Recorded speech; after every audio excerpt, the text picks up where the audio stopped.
ओम शांति। आज का अव्यक्त महावाक्य 17 मई 1972 से लिया गया है, जिसका शीर्षक है संगठन रूपी किले को मजबूत बनाने का साधन।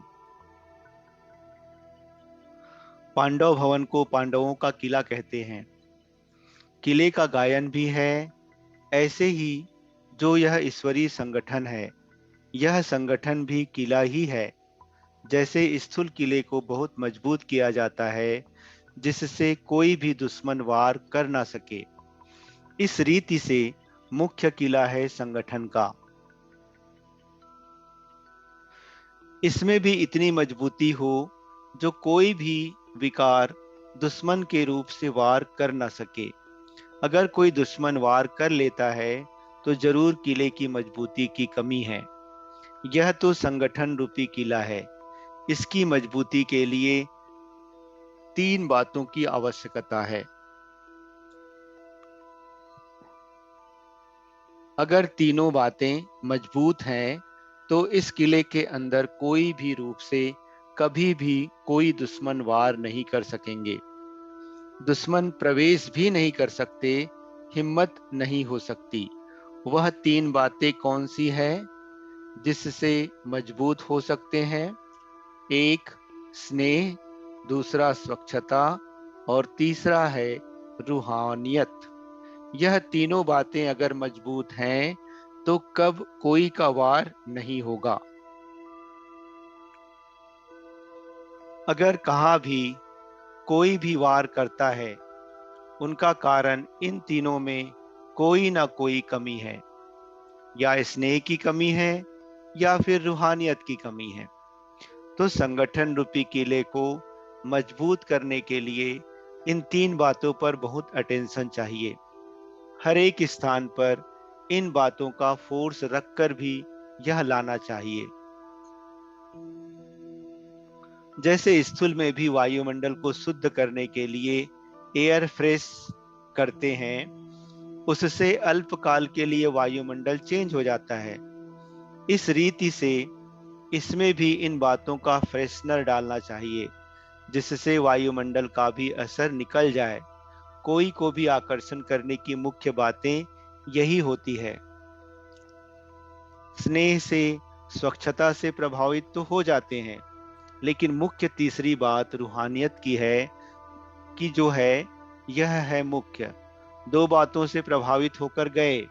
यह तो उन्होंने प्रति विशेष वृत्ति और दृष्टि में अटेंशन रहा, उसकी रिजल्ट में यह लेकर गए। तो जैसे लोगों को भी यह मुख्य बातें आकर्षण करने के लिए निमित्त बनती है ना, वैसे एक दो को संगठन में लाने के लिए व संगठन में शक्ति बढ़ाने के लिए आपस में भी यह 3 बातें एक दो को देकर के अटेंशन दिलाने की आवश्यकता है। अगर तीनों में से कोई भी बात की कमजोरी है तो जरूर कोई ना कोई वीकनेस अर्थात कमजोरी है। जो सफलता होनी चाहिए वह नहीं हो पाती, जरूर कोई कमी है। तो यह बातें बहुत ध्यान में रखनी है।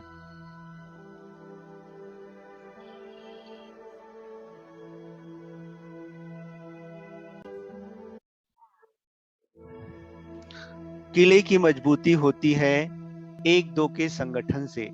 अगर किले की दीवार में एक भी ईंट व पत्थर का सहयोग पूरा ना हो तो वह किला सेफ नहीं हो सकता।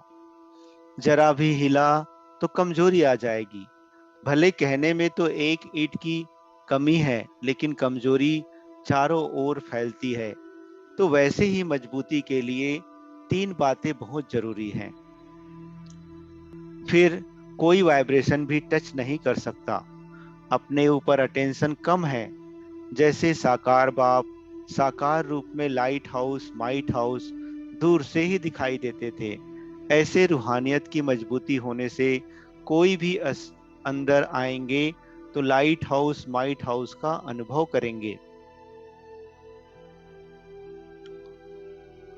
जैसे स्नेह और स्वच्छता बाहर के रूप में दिखाई देती है, वैसे ही रूहानियत व अलौकिकता बाहर रीति से प्रत्यक्ष दिखाई दे तब जय जयकार होगी।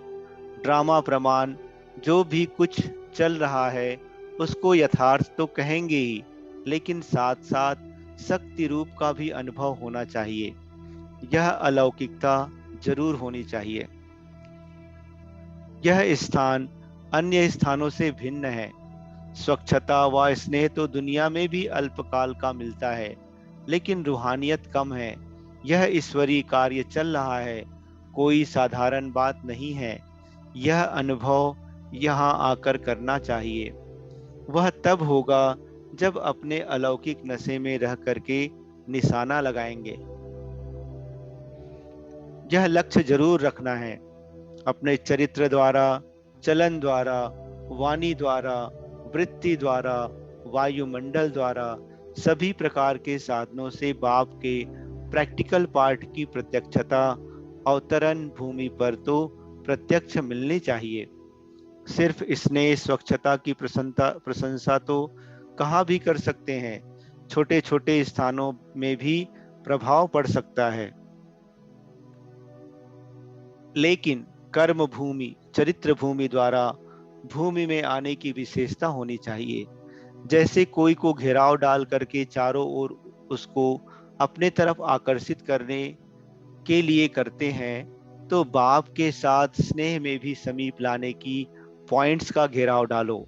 इसके लिए विशेष इस भूमि पर संपर्क में आने वालों को संबंध में समीप लाना चाहिए। जो संपर्क में आने वाले हैं वही संबंध में समीप आ सकते हैं। चारों ओर यही आवाज कानों में गूंजता रहे, चारों ओर यही वायुमंडल उन्हों को भले देता रहे। इसके लिए 3 बातों की आवश्यकता है। अब तक जो हुआ वह तो कहेंगे ठीक हुआ, अच्छा तो सभी होता है, लेकिन अब की स्टेज प्रमाण अब होना चाहिए अच्छे से अच्छा। जबकि चैलेंज करते हो 4 वर्ष में विनाश की ज्वाला प्रत्यक्ष हो जाएगी, तो स्थापना में भी जरूर बाप की प्रत्यक्षता होगी, तब तो कार्य होगा ना। अच्छा, कमाल यह है जो विस्तार द्वारा बीज को प्रकट करें, विस्तार में बीज को गुप्त कर देते हैं। अब तो वृक्ष की अंतिम स्टेज है ना। मध्य में गुप्त होता है, अंत तक गुप्त नहीं रह सकता। अति विस्तार के बाद आखिरी बीज ही प्रत्यक्ष होता है ना। मनुष्य आत्माओं की यह नेचर होती है जो वैरायटी में आकर्षित अधिक होते हैं। लेकिन आप लोग किस लिए निमित्त हो? सभी आत्माओं को वैरायटी व विस्तार के आकर्षण से अटेंशन निकालकर बीज तरफ आकर्षित करना। अच्छा, ओम शांति।